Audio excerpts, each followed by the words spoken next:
Hello, everyone.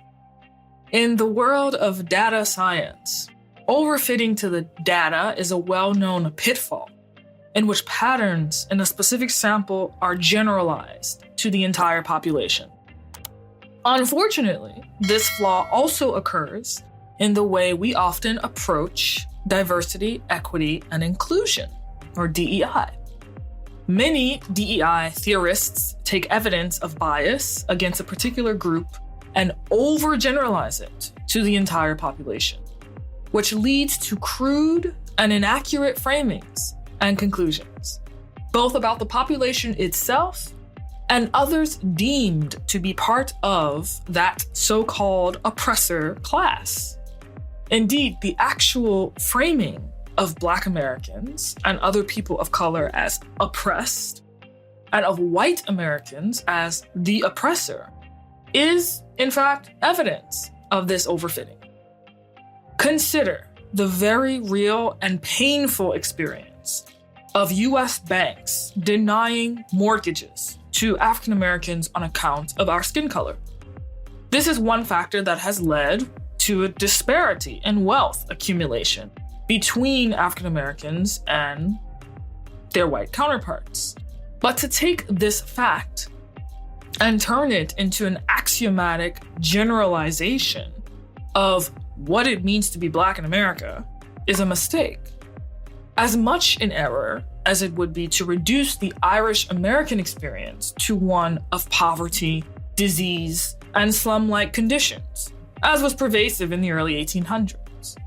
Not to mention that to take wealth accumulation as the end-all, be-all of a life well lived is its own problem that has its roots in certain uniquely American misapprehensions of what the pursuit of happiness actually means. Though discrimination is part of the history of Black life, it is not the only fact of our existence, and acting otherwise transforms the experience of being Black into an academic problem to be solved. And let me be very clear here. To perceive a person as an academic problem to be solved is not merely a technical error in one's perception.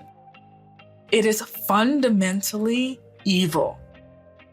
To perceive a people as an academic problem to be solved is its own kind of oppression. And though proponents of this method claim to be anti-racist, in fact, they commit the same sin that racists do, in that they treat people of color like infants, a role they cast us in because they seek, subconsciously, to increase their own obtuse sense of self-importance. Understanding this dynamic is key here, and it does not matter if the person doing the casting is Black or white.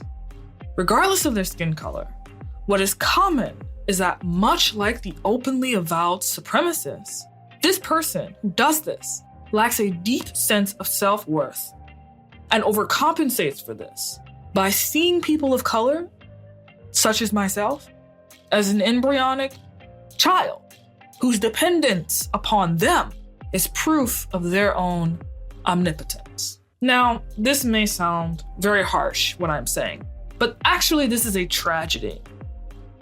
This belief system that I am describing to you, this approach that I am describing to you, actually lies in a deep desire to be supreme. All while the very same people who feel this way and act out of this way are claiming to fight against supremacist ideology. But listen, this is a worldview that ought to be pitied rather than merely condemned.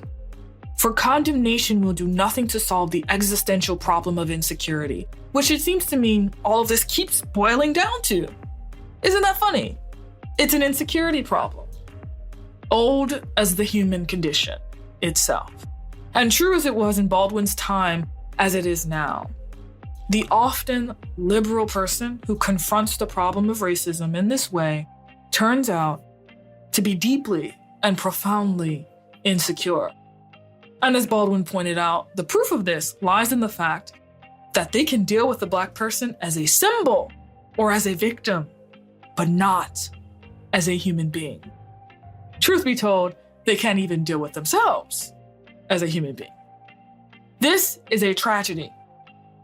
And to internalize this worldview as true or good or just is its own kind of slavery, one dependent upon a particularly deep and pathological form of narcissism, and one that is incredibly difficult to escape since it pressures a people, let's call them my people, to identify as privileged victims in the name of our own liberation.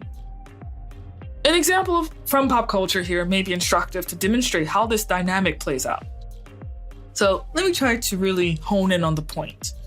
In the show, The Shrink Next Door, which I recently watched and finished, and which is based on a true story, the psychiatrist, Isaac Hershoff, who's played by Paul Rudd, slowly but surely, methodically, and ravenously inserts himself into his patient's life, Marty Markowitz, who is played by Will Ferrell.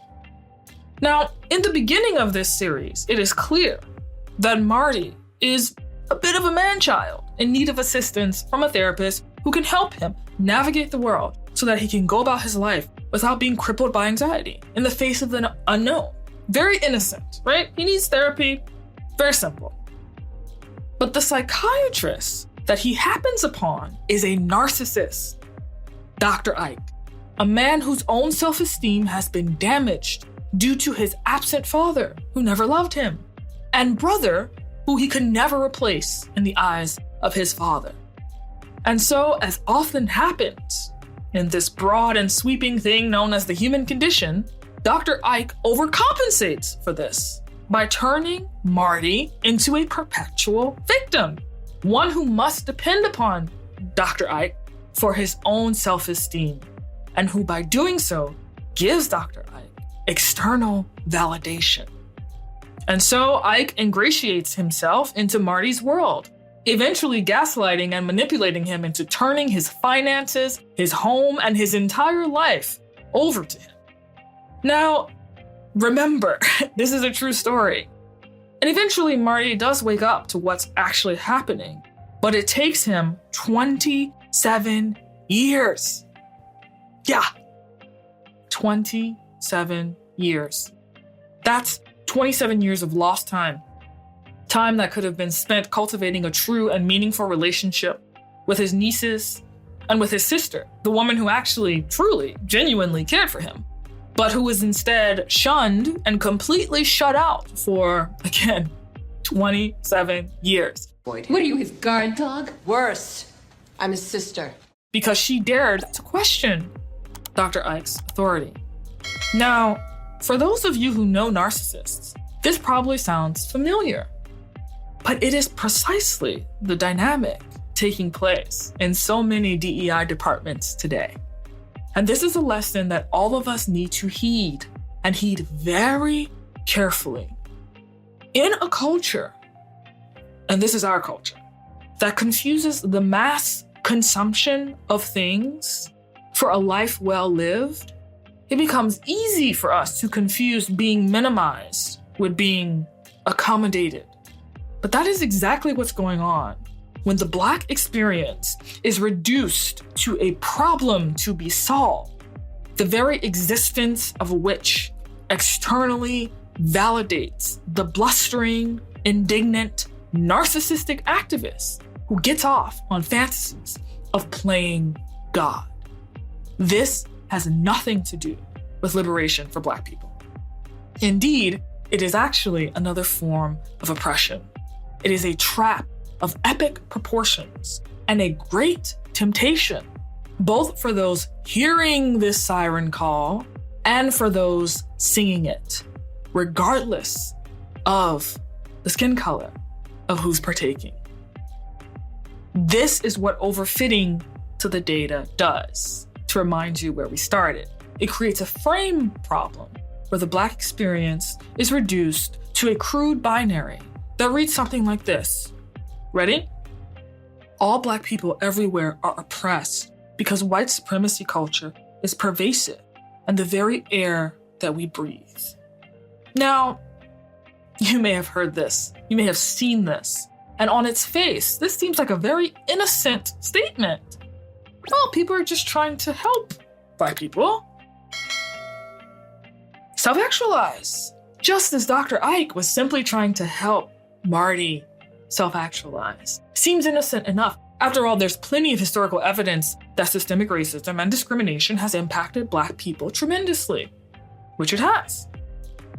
But saying that, and saying that white supremacy is the very air we breathe, are two very, very different things. And the latter is a red flag that narcissism is in the air.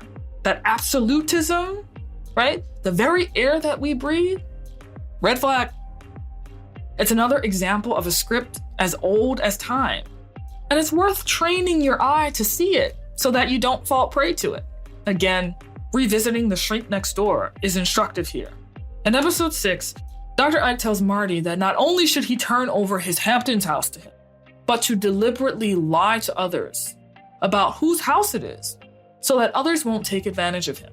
All while it's clear that Dr. Ike is taking advantage of him. The dialogue goes something like this.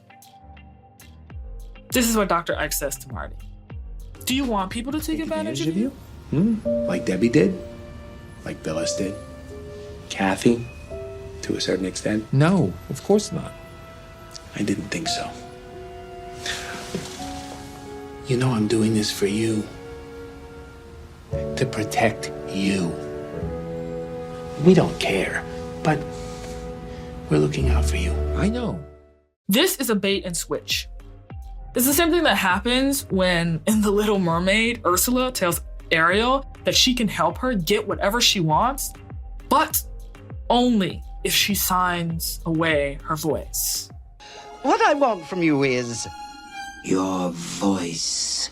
Right? Remember the song Poor Unfortunate Souls? It's a classic Disney song that is as catchy as it is a warning sign.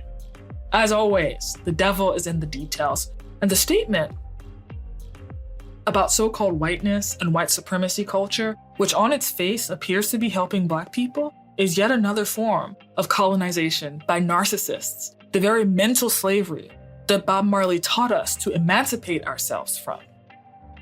To actually believe that white supremacy culture is the very air we breathe, as ubiquitous and omnipotent as God himself, is to believe that white people are in fact superior. I mean, to achieve that kind of power would be a feat that indeed only the Lord himself could accomplish. And that belief, curiously enough, undervalues and understates the elegance, the power, the joy, the vitality of Black lives in general, and in spite of suffering. To reiterate, the issue here lies not with wanting to fix a system that denies loans to Black people. Such a system must and ought to be fixed. Just as the issue with Marty was not in pursuing a therapist to help him figure out his issues. He had issues, and they needed to be fixed. But it cannot be fixed by narcissists, since it was narcissists who built the system in the first place. It can only be fixed by people who are in pursuit of freedom and who understand that real freedom and real autonomy lies not in the accumulation of capital for its own sake, but in the taming of the mind, in the liberation of the human spirit, which includes material concerns, but which also transcends it. This is long and difficult work that is messy as fuck. Yes, really. And as any good Buddhist or Christian knows, the taming of the mind is perhaps the most difficult practice to engage in, since one is perpetually falling into the temptation of being enslaved to one's emotions, whether that emotion be fear, anger, rage, lust, or greed. I know I am. And I know that this is a source of slavery, which is precisely why I train. The narcissist cannot solve this problem since the narcissist doesn't see that it is a problem in the first place. He is trapped by his own emotions. So, as you can see, this is a frame problem all the way down. And to solve the frame problem, one must broaden the frame. And here's a curious thing. This is where African American traditions that elucidate the fire and passion of Black life, traditions like jazz, as both an art form and a discipline, can be useful. Now, I was born and raised in the birthplace of jazz, New Orleans, Louisiana, and I'm a musician and a dancer. So this is especially important to me. Jazz, like all great musical traditions, is a useful corrective that trains its practitioners to unlearn the human tendency of overfitting to the data. In a jazz session, improvisation, or what Dizzy Gillespie calls keeping time, is key. And this is no small thing. Keeping time is not the same as keeping the notes. And he points this out once while teaching a class of musicians. He says that you can miss the note, but if you keep time, any note you play will be correct. The ability to improvise, as any musician, dancer, actor, or artist will attest, is a skill set that is relevant not just for art, but in one's approach to life in general. It denotes an ability to be spontaneous and joyful, even in the face of suffering, whether it be the suffering of Jim Crow or the suffering that comes in having to confront the unknown, the very suffering of life itself. This is the kind of freedom that makes life worth living in spite of suffering. This is the kind of freedom that cannot be measured by GDP or with the accumulation of things. Albert Murray described the characteristics of this freedom as, quote, dance orientation. And impromptu heroism culture. And he noted its centrality within African American life. The notion that Black people can dance is but a tiny inkling of a far more exciting truth about the role that dance plays within African American life.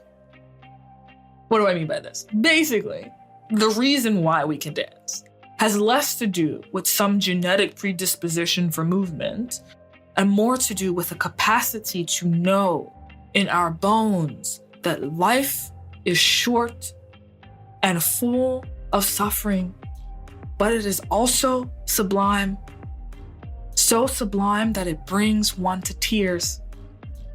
And the only noble way to meet that gorgeous paradox is with the kind of presence that empowers us and ennobles us to keep time, to play, to be present, to improvise with whatever life brings us. And that is what it means to be free. Many cultures have produced folks whose genius lies in the fact that they know this. Zen monks in Tibet who study to tame their mind know this. Bob Marley knew this. Socrates knew this. Maya Angelou knew this. Nina Simone knew this. Christopher Lash, one of my faves, knew this. Martin Luther King Jr. knew this. Andre Malraux knew this. But we have forgotten. And it is now our duty and our birthright to remember. Remember. Jazz and every freestyling discipline, from hip-hop to mindfulness practices, allows noise into a frame, which then gives the player insight, empowers her to recalibrate and then use that very process to transcend the previous frame she was stuck in. This is not merely an aesthetic delight or a fashion statement. It is an attitude, an antidote to the terrible reign of the narcissist, whose pathologies pervade our culture, whose insecurities cause her to crave omnipotence and to depend like a hungry ghost on the attention of others. This is a recipe on how to transcend suffering. It is a discipline that we, both Black and white, rich and poor, Republican and Democrat, liberal and conservative, millennial and Gen Z, ignore at our peril. So, I don't know. Here's a piece of advice. Take some time. And maybe, just maybe, go learn a musical instrument. Learn how to freestyle. Learn how to be so present that you sing when you are filled with joy. Go dare to allow yourself to be so deeply seen that when you hear incredible music, you dance. This very simple thing can cause profound change within you and your capacity to relate to yourself and your capacity to relate to your fellow human. And maybe, just maybe, if you do so, you will actually start to know, and I will actually start to know what it truly means to be free. Thank you.